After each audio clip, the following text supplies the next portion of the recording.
شروع کرتا ہوں اللہ تعالیٰ کے نام سے جو بڑا مہربان نہایت رحم والا ہے۔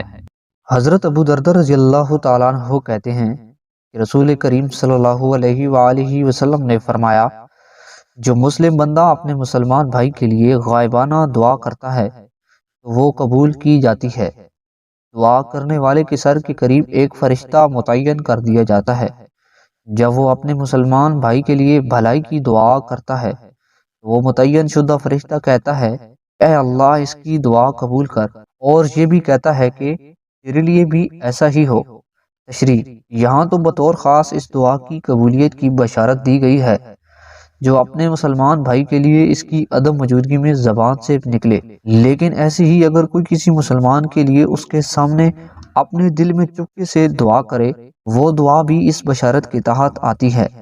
کیونکہ جس طرح غائبانہ دعا میں خلوص کار فرما ہوتا ہے اور اس کے نتیجے میں دعا قبول ہوتی ہے، اسی طرح اس کی موجودگی میں اپنے دل میں یا چپکے سے دعا کرتے وقت بھی پوری طرح خلوص ہی کی کار فرمائی ہوتی ہے۔ حدیث کے آخری الفاظ کا مطلب یہ ہے کہ دعا قبول کرنے والے کے ساتھ جو فرشتہ متعین کیا جاتا ہے کہ وہ دعا کے وقت بارگاہ حق شانہ میں یہ سفارش پیش کرتا ہے کہ الہی اس شخص کی دعا اس کے بھائی کے حق میں قبول فرما، اور پھر وہ دعا کرنے والے کو مخاطب کر کے کہتا ہے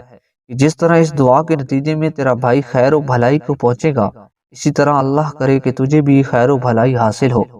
حضرت ابو ہریرہ رضی اللہ تعالیٰ عنہ کہتے ہیں کہ رسول کریم صلی اللہ علیہ وآلہ وسلم نے فرمایا، بندے کی دعا شرائط قبولیت کے بعد قبول کی جاتی ہے جب تک وہ گناہ کی یا ناطہ توڑنے کی دعا نہیں مانگتا اور جب تک کہ جلدی نہیں کرتا۔ عرض کیا گیا، یا رسول اللہ، جلدی کا کیا مطلب ہے؟ آپ صلی اللہ علیہ وآلہ وسلم نے فرمایا،